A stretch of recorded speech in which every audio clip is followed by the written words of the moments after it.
All right, so just back up on the bike here and continuing to push west here.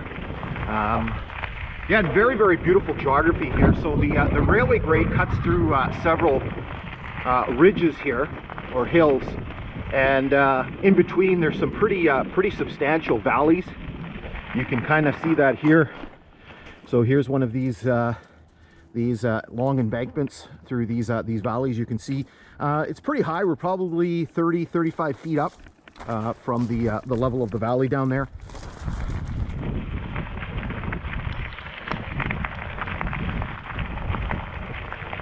And so while we have a moment here before we get to our next stop, I should do my usual history lesson of this line. So again, the line was built by Canadian Northern Railway. Construction started in the latter part of 1911 and was completed in 1914, with the line being opened in 1915. This was one of the final pieces in Canadian Northern Railway's transcontinental line. So Canadian Northern had previously built a section just to the west of here, in what was the city of Port Arthur, which is now part of Thunder Bay. They had built that section from Port Arthur west to Winnipeg, and then basically started building lines all over the prairies shortly after the turn of the century. Then in those times they started building north, probably around 1905, 1906. They started building north from Toronto up into the Sudbury area. And so this was going to be one of the last pieces of that transcontinental line. They were very hesitant to build this line because it was going to be very expensive. Obviously, as you saw with the viaduct and the rock cuts that we're going to see here. We're just entering a rock cut right now. So the line opened in 1915. It was known as the Nipigon Subdivision of Canadian Northern. Now, unfortunately, Canadian Northern started running into some financial difficulties shortly thereafter. As we go through this cut here, I'll hop off the bike so you can see a little bit better. So Canadian Northern started getting into some financial trouble, primarily because of all of the construction costs on sections like this one. And by 1917, they were running out of money. And then the following year in 1918, they were completely taken over by the Canadian government. And at the end of 1918, they were amalgamated into, along with a bunch of other bankrupt lines, Canadian National Railways. And that arrangement, Canadian National, was finalized in 1923 after some of the Grand Trunk lines had been incorporated as well. And when that happened, the name of this line changed. It became the Canadian National Railways Dorion Subdivision. You can see the height of the cut here is pretty high on this side, and even higher on the north side. We're probably in the 35 foot range. You can see the top over there is extremely high. Again, you can see the nature of the rock.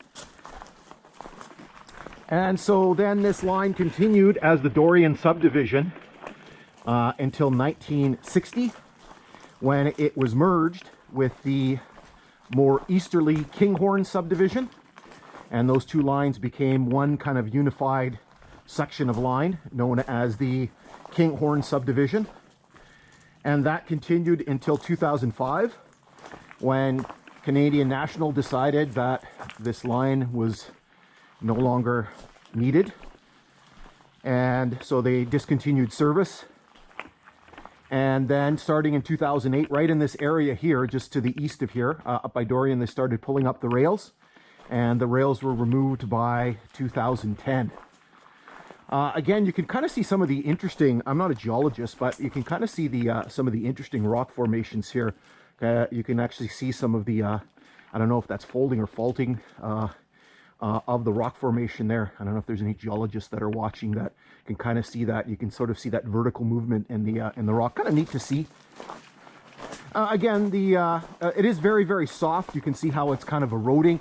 But again, the amount of effort that would have been put into building this line would have been quite enormous. It was a very, very expensive line.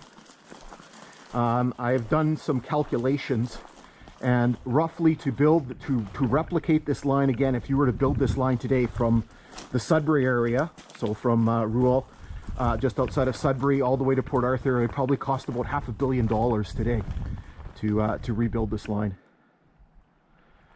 Again, you can see sort of that vertical movement in the rock.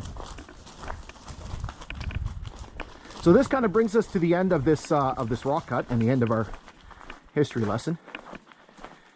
And so from here, we're going to continue pushing our way westward here. We're going to get into another embankment here in a second, and then we're going to start seeing some things, some culverts and stuff like that. And so that'll be kind of interesting to see. Okay, so I'm going to zip you ahead to our next stop here that's coming up in 100 meters or so.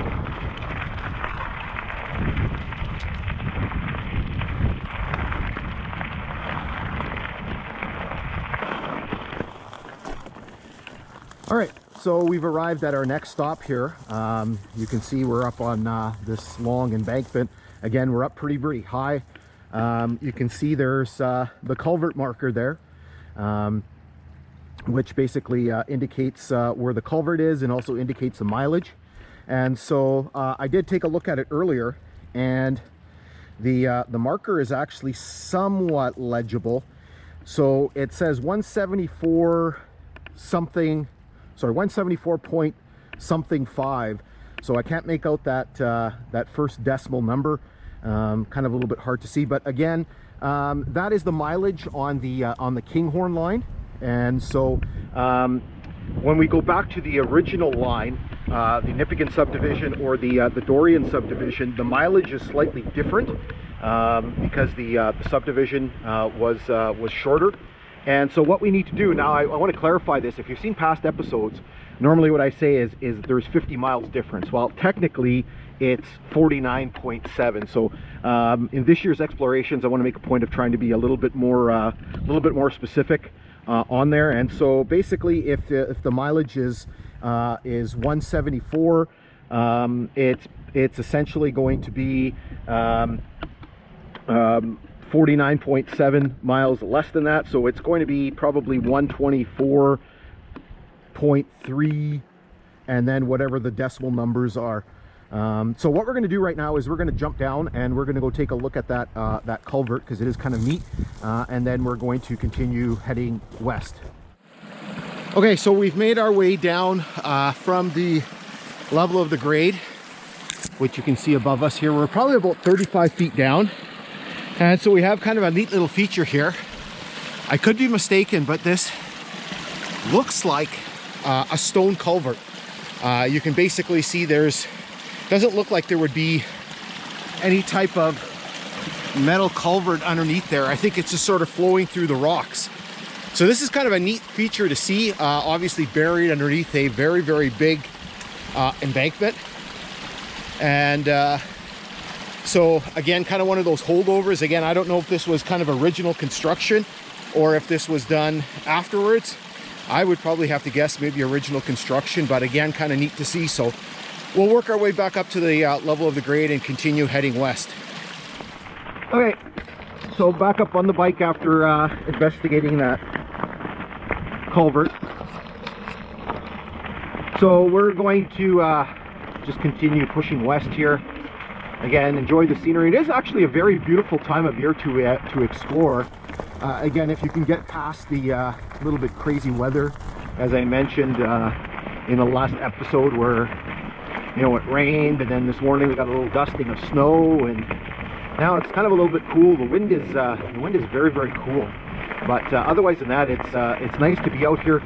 You can imagine once the leaves come out, how much more grown in this is. So you can certainly see a lot more with the leaves down. And this is the earliest exploration that I've ever done. It is the 15th of April today. So we had a little bit of an early snow out. Okay, so I'm going to zip you ahead to our next stop here.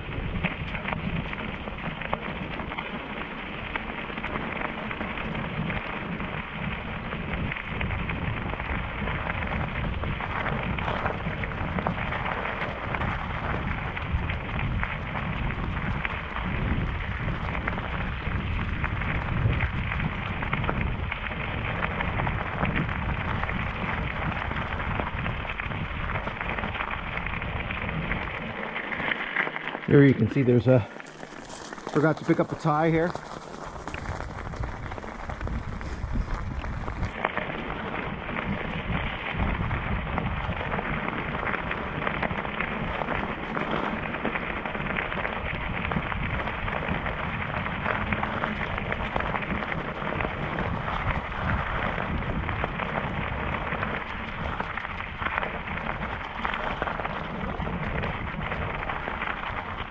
So here you can see another tie that they forgot.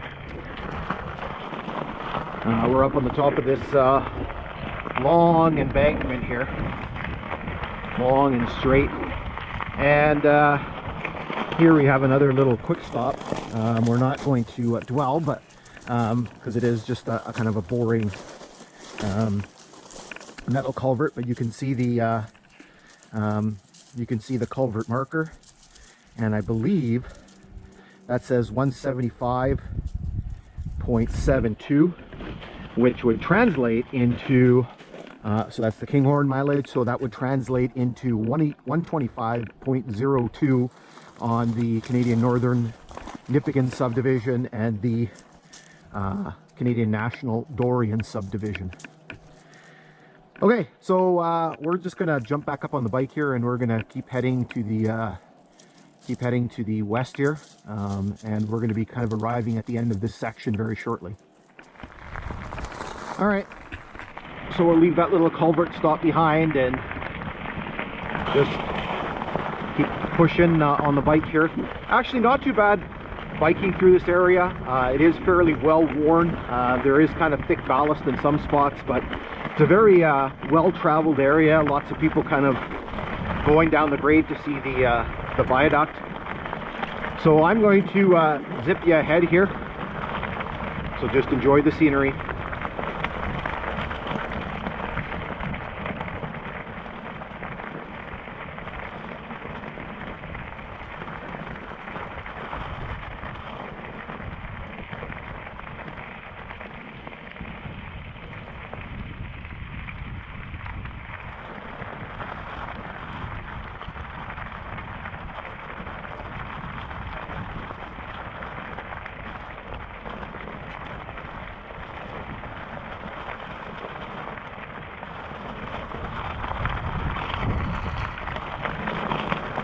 All right, so we're coming to the end of this section here. This is where we came in on. This is Nelson Road. So it would have been one of many level crossings that the railway had in this area. One of many level crossings. This is starting to get into kind of the, not the residential area, but more of the area where you see people having summer camps, as we call them around here, or cottages or cabins, however you call them, in the area that you live in. And then you start getting into spots where people actually live along the lake here, along Lake Superior. Here you can see the box for the fiber, and so you can see the mileage on there, 175.15. On the Kinghorn, and so that would be there's actually two numbers there, 175.14. That would be 125.44 on the Nippigan subdivision or the Dorion subdivision.